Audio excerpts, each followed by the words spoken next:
What's going on, CrossFit Federal Way? We are looking at one of the last workouts of 2020 today. So with Thursday, well, today being Thursday and also being New Year's Eve, we wanted to send off the year, even though we can't be together and do all of this together. We wanted to figure out, how do we program a workout that feels like 2020? How do you program a workout where it's a long slog? Sometimes, in some moments, things are over really quickly. In other moments, it feels like it takes forever. But more than anything, how do we take the last year that we've all been through together, multiple shutdowns, ups and downs in fitness and all kinds of other stuff, and goals and mental health and all kinds of things that we've all faced together throughout this year, and put it into a workout to where it all kind of summarizes that. And then, is it going to be a little bit shitty? Yeah, it's going to be a little bit shitty. But when you're done, you're going to feel a lot better. As we're facing that transition from 2020 into 2021 and the gym reopening and getting things back on track and starting to pick things back up where we left off, I don't know. I'm ready to put some shitty behind me and get ready for something new and for something better and better things moving forward. So as we look at today's workout, there is a lot going on. I'm going to do my best to cover all the standards for the movements. Keep an open mind. Be creative in how you fill these holes. If you've got things you can't do or you don't have the right equipment, do something. The nature of this workout is it's going to be a decent amount of volume. And when I say a decent amount, it's a lot of volume. But there's not a single movement in here or a single something that you look at that is impossible. It's just put together, all of it is going to be a lot more challenging. So starting at the top. So our workout for F2020 this year is going to be 12 different movements. And the thing is you're going to do a 200-meter run between every single movement. So let's talk a little bit about that. So at 3, 2, 1, go, we start off with one round of Cindy. Cindy is a classic benchmark. It's standard a 20-minute workout, but one round of Cindy is 5 pull-ups, 10 push-ups, 15 air squats. You then go on to, you then go out the door for your first 200-meter run. When you get back in, 20 hollow rocks. Out the door for a 200-meter run, come back in, 3 snatches, 135-95. Yes, I know, it doesn't seem very heavy. Out the door for a 200-meter run. Back in for 4 overhead squats, same weight. You'll see that the barbell movements stay the same across the board. Anything with dumbbells will also stay the same. So next on to 5 man makers. That is the only, one of the only dumbbell movements that we have. There's 2 dumbbell movements in this workout. That can be done with a dumbbell, it can be done with 2, it can be done with 1, it can be done with a kettlebell, it can be done with any form of load that you can, use for that. Obviously, the box step over and the man maker, the step over is a lot easier to adapt to than the man maker.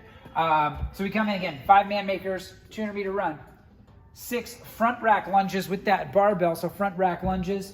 Out the door for a 200-meter run again, 7 bent over rows, so on and so forth. I'll stop repeating the run because you get it. Every time you do a movement, finish a set, you go out the door for a run. We then do 8 handstand push-ups. 9 dumbbell box step overs. This is going to be with your dumbbells or your kettlebells. 50 pounds for guys, 35 pounds for the ladies. 10 thrusters, still 135 pounds for the guys, 95 pounds for the gals on that thruster. 11 AbMat Sit-Ups. 12 clean and jerks at 135-95 as well. Now here's the kicker. You're running 200 meters between everything. When you get done with that 12 clean and jerks, you go out the door for a 200-meter run. You come back and you do it all again. It is 2 rounds. So this is where, the way we looked at it is we did 2 shutdowns this year. So we've got 1 movement representing each month of the year. Obviously, us sending reps up to 12 reps. And then we do it all over again because we've been shut down twice. We've managed to make it through both shutdowns. So we're going to manage to make it through both of these rounds as well. It might take some time. And yes, the 200-meter run is going to get old. But just stay steady. Just stay focused.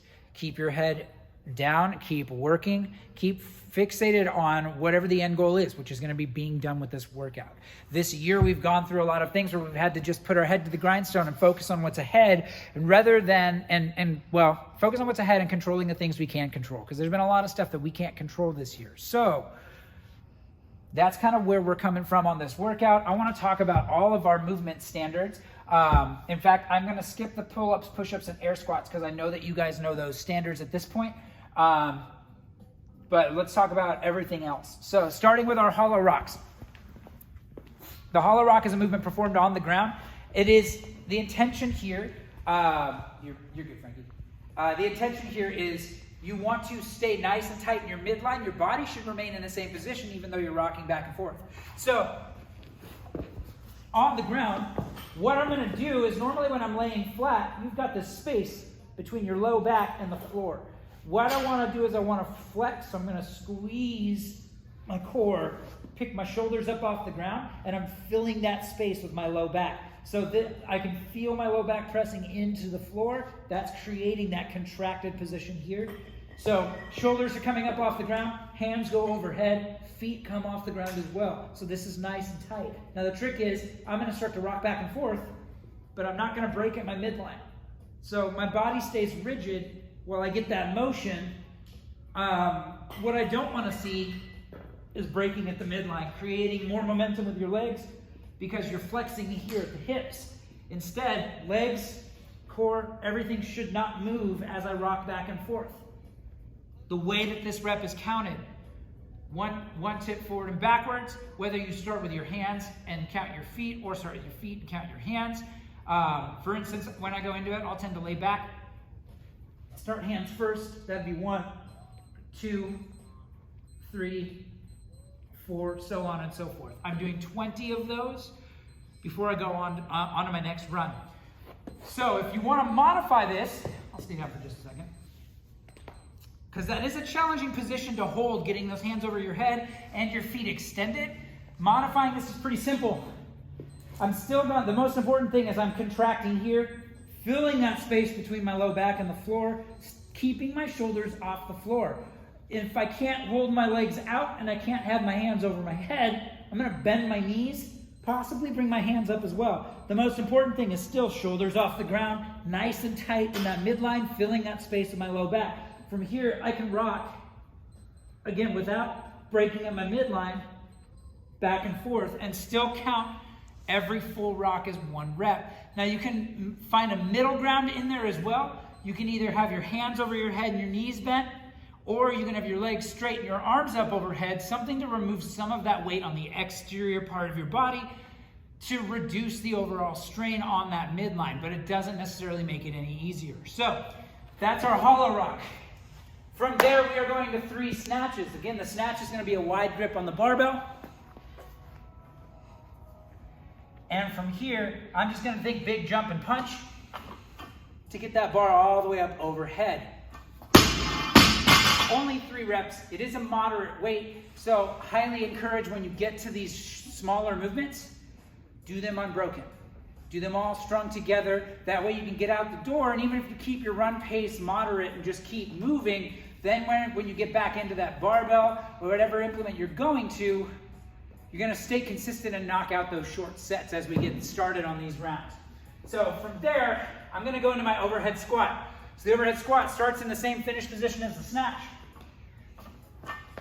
So from here, think about driving up into that bar. Arms are externally rotated. Imagine that you're showing your armpits to somebody in front of you. From here, I'm just going to go all the way down, hip crease below the top of my knee, and then back up to full extension at the top. That's going to be 4 reps of that overhead squat. From there, I'm doing a man maker. Now, man makers is something we've done for a while. If you've done these and you know what they are, then you know how terrible they are. But it's traditionally done with a pair of dumbbells. Now, you can do this with 1 dumbbell. You can do some sort of modified version of this for any other reason. What I would say is maybe the substitute here is going to be burpees, because it's going to still get the heart rate up. And yes, it's not as hard. Yes, it's not as complicated, but it's a good sub if I don't have dumbbells, if I don't have kettlebells, if I don't have some way to do this movement. But the way this goes is with a pair of dumbbells. I'm going to start off with a push-up. So chest to the floor, back up to full extension.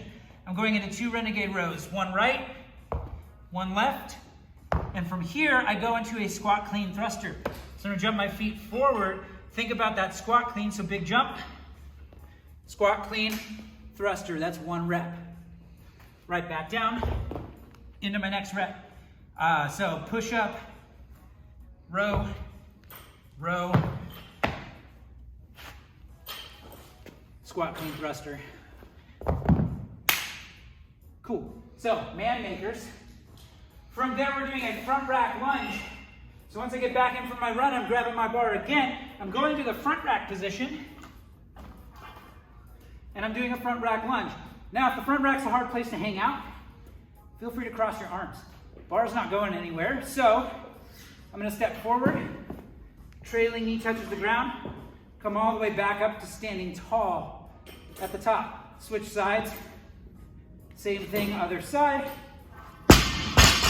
As long as that trailing knee makes contact, really think about stepping far enough forward.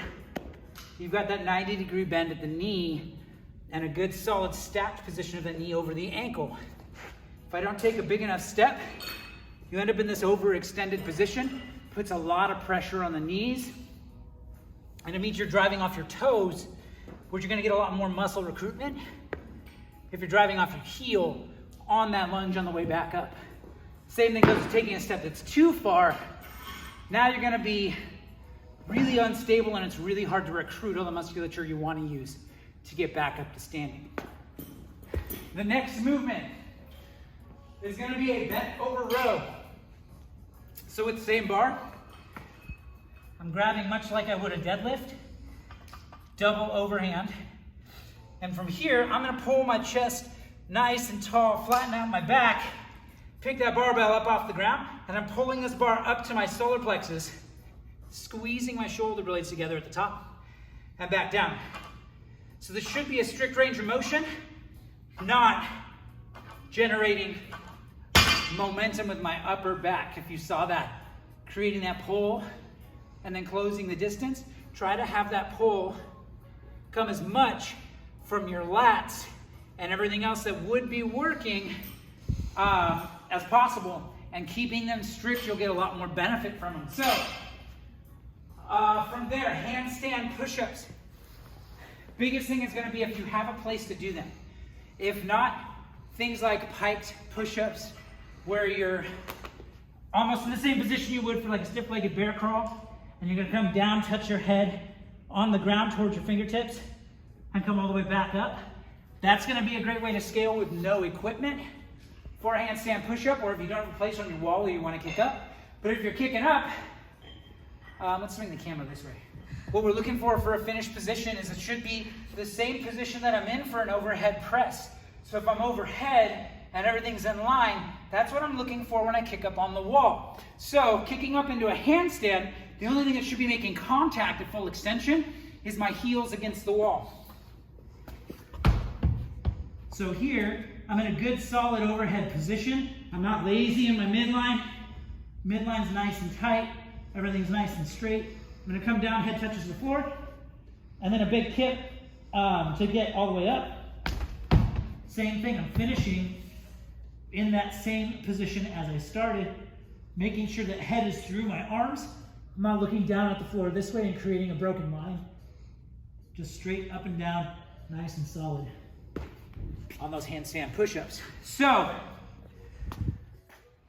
yeah, again, be creative. You can use a box if you have a box at home to put your feet up on and get yourself somewhat inverted. If you're not confident kicking up upside down, this isn't necessarily the time to try something new in the middle of being under duress and all that sort of stuff, because coming down on your head, injuring your neck will not help you start 2021 off on a good foot. So, yeah, moving on from that, we go from handstand push-ups to dumbbell box step over. So I'm gonna grab both my dumbbells that I was using for my man makers. I've got a box set up here. It's gonna be 24 inches for guys, 20 inches for gals. I'm just doing a step over, so I'm holding the dumbbells anyway, anyhow. I'm gonna step up. I do not have to find full extension, but as long as both my feet touch the top of the box and then touch the opposite side, I'm good. So what you can't do is just step over with one leg. That doesn't count. Both feet have to touch. And then right back down. So from there, we get into our thruster. We've done some thrusters already with the man maker. But again, a combination of a front squat and a push press. So and you can squat clean the first rep. So that thruster all the way down to depth and then overhead. You're looking for a good place to breathe at the top. Best place to catch your breath on the thruster. So big breath before going into your next rep. From there, we go to an AbMat Sit-Up. Now, I may not have an AbMat, but same standards apply. So, I'm gonna butterfly out my knees. Soles of my feet are together. I'm gonna lay back, hands come over my head, and touch the floor. I can use my arms for momentum, but I'm gonna throw those forward and reach for my toes. Looking to get my shoulders over my hips. So if I just touch my heels and I'm here, notice I'm still leaning back. I need to cover that last few inches range of motion, which is why we aim to touch the toes. If you want to speed up your cycle right here, touch the toes, push off your feet. What that's going to do is increase the stretch reflex at the bottom. So if I have more momentum coming down, as I change direction, all of that active musculature that's controlling that descent helps me spring back up. So focusing on that if I want to, it's small sets. There's no reason why you shouldn't be able to knock this one out fast and then get to your next run. So from there, the last thing is a clean and jerk. This does not have to be a squat clean. Just has to touch the shoulders in between. So big jump and catch, finish with that bar overhead. And you may or may not want to cycle them together, staying them unbroken, but 12 reps at 135 at the end of each round, I'd probably say do quick singles. So a clean and jerk, drop the bar, right back on it for your next rep, and just keep that moving at a steady pace. Easier to control your breathing, less energy spent because you're not doing the eccentric portion on the way back down. So that should bring us to the end of round number 1. Let's bring this back in, talk through this one more time, and let's send 2020 off in the way that it deserves to get sent off. So today, again, athletes will perform a 200-meter run between movements. 3, 2, 1, go. You're going to start off with 1 round of Cindy. So 5 pull-ups, 10 push-ups, 15 air squats into your first run. Coming back in, 20 hollow rocks.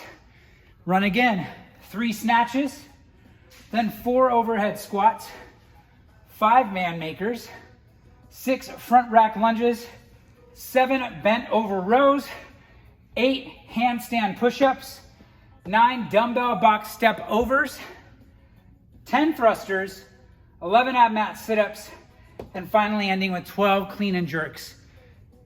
There is a 200-meter run between the clean and jerks and that first round of Cindy of round number 2. You do not have to finish with a 200-meter run. So once you're done with that last set of 12 clean and jerks, that's time. That's it. So again, this one's going to be a long workout. There's a lot going on here. Feel free to text me, call me, whatever, if you have questions on standards, or use the good old Googles and YouTubes, because they're all on there, trust me. But again, guys, last workout of 2020. Let's do this right.